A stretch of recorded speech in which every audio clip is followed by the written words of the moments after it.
नमस्कार मेरे प्रिय दर्शकों, IND न्यूज़ में आपका वेलकम। वीडियो को लाइक कर दीजिए, चैनल को सब्सक्राइब कर दीजिए। कांग्रेस छोड़कर बीजेपी ज्वाइन करने वाले दिग्गजों का क्या हुआ? मिर्जा मालविया जैसे नेताओं को लोकसभा टिकट की उम्मीद, कई बोले हम आदेश की प्रतीक्षा में हैं। लोकसभा चुनाव से पहले राजस्थान में कई और कांग्रेसी नेता सियासी पाला बदल सकते हैं। कुछ दिन पहले पूर्व मंत्री महेंद्र सिंह मालविया ने बीजेपी में शामिल होकर कांग्रेस को बड़ा झटका दिया और कांग्रेस प्रदेशाध्यक्ष गोविंद सिंह डोटासरा का कहना है कि इससे कांग्रेस को कोई फर्क नहीं पड़ता। लेकिन हकीकत यह है कि नरेंद्र मोदी PM बनने के बाद कांग्रेस विधायक संसद ने सबसे ज़्यादा दल बदला है। हाल ही में MP में कमलनाथ और उनके बेटे की बीजेपी में जाने की खबर आई है, तो कांग्रेस को दल बदलने वाले 62 नेताओं की लिस्ट जारी करनी पड़ी। इस लिस्ट में दावा किया गया कि 7 को छोड़कर शेष सभी नेताओं की राजनीति बीजेपी में जाने के बाद खत्म हो गई। क्या राजस्थान में भी ऐसा कुछ है? कांग्रेस छोड़कर बीजेपी ज्वाइन करने वाले नेताओं की अब क्या स्थिति है? वे पार्टी संगठन या सत्ता में कहाँ किस पोजीशन पर है? उनके प्रभाव और राजनीति पर क्या प्रभाव पड़ा? कांग्रेस के बड़े आदिवासी नेता रहे हैं। इनका वागड़ और कांठल क्षेत्र में जबरदस्त प्रभाव है। विधानसभा चुनाव 2023 में बागीदोरा विधानसभा सीट से कांग्रेस की टिकट पर विधायक चुने गए थे। हाल ही में उन्होंने विधायक पद से त्यागपत्र दिया है। वे 4 बार विधायक और 1 बार सांसद रह चुके हैं। कांग्रेस राज में 2 बार मंत्री भी रहे हैं। मालविया की पत्नी रेशमा देवी अभी बांसवाड़ा की जिला प्रमुख है। मालविया ने कहा है कि वे भी बीजेपी में शामिल होगी।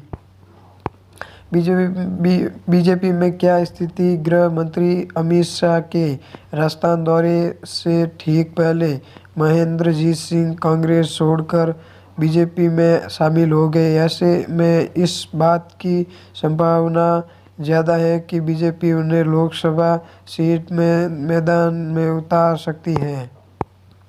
मालविया ने राजनीति की शुरुआत ABVP के बैनर तले ही की थी। वे इसे अपनी घर वापसी बता रहे हैं।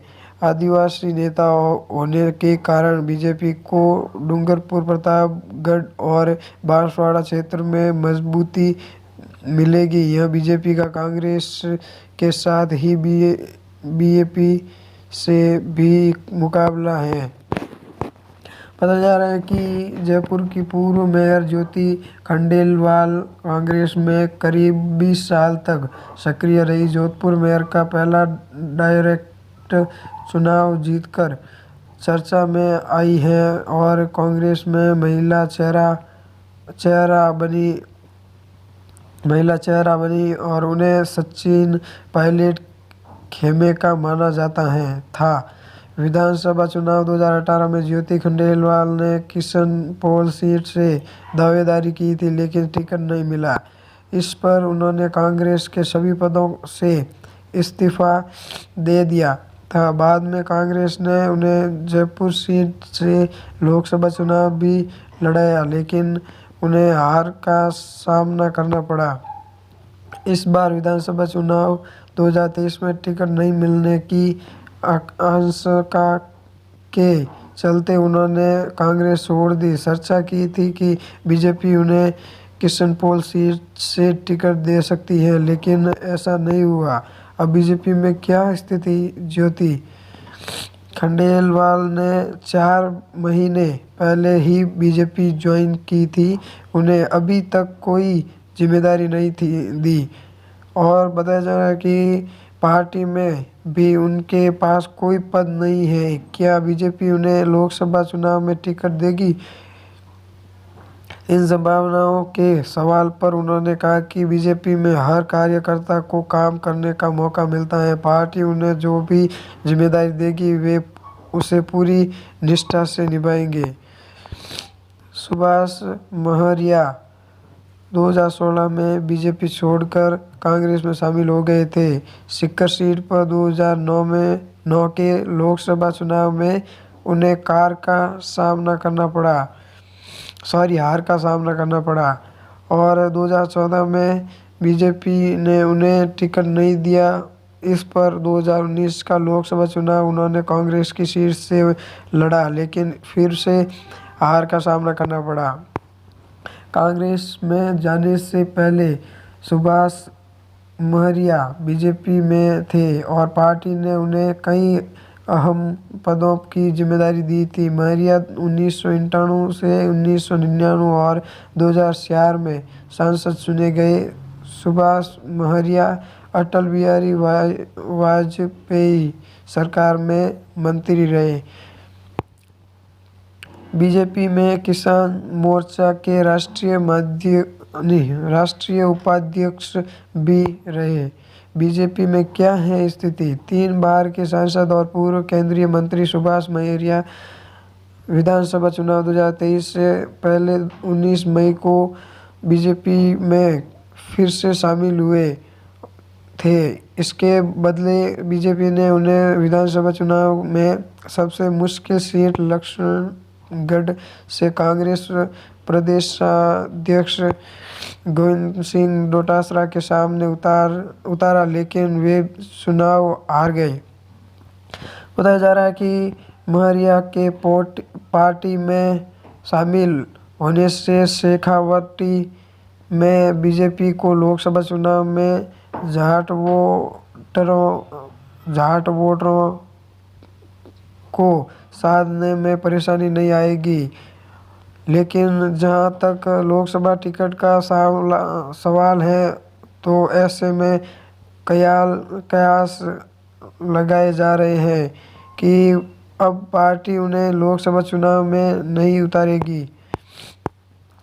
बताया जा रहा है कि ज्योति मिर्धा कांग्रेस के वरिष्ठ जाट नेता हैं और नाथूराम मिर्धा की पोती है।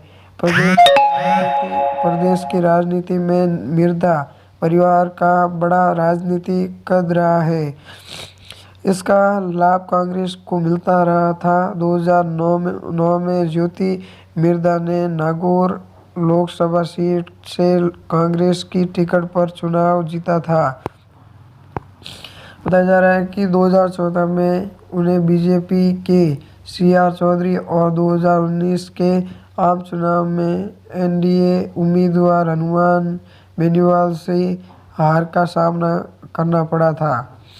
बीजेपी में क्या है स्थिति?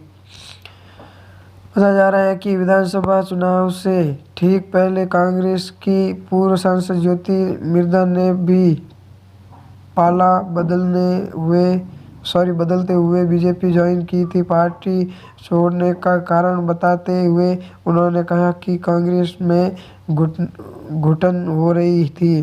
कांग्रेस आलाकमान कार्यकर्ताओं की समस्याओं पर ध्यान नहीं दे रहे थे। विधानसभा चुनाव में बीजेपी ने उन्हें नागौर सीट से टिकट दिया था, लेकिन वे चुनाव हार गई।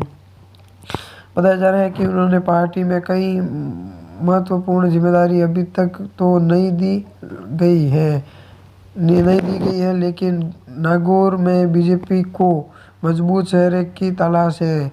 ज्योति मारवाड़ के ताकतवर सियाही परिवार से संबंध रखती है।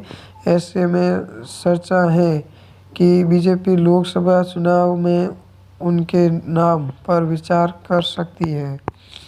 कांग्रेस के दिग्गज नेता व पूर्व मुख्यमंत्री जगन्नाथ पहाड़िया के बेटे ओम प्रकाश पहाड़िया ने IRS से VRS लेकर कांग्रेस की टिकट पर 2013 में वेर सीट से चुनाव लड़ा, लेकिन वे बीजेपी के बहादुर सिंह कोहली के आगे चुनाव हार गए थे।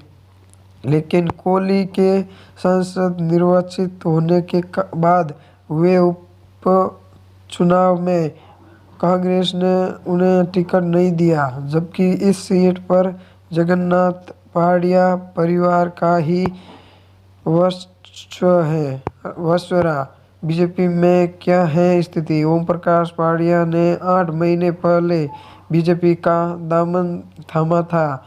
पहले चर्चा थी कि बीजेपी उन्हें वेर सीट पर उतार सकती है, लेकिन टिकट नहीं मिला। पार्टी में आने से विधानसभा चुनाव में बीजेपी को इसका फायदा मिला।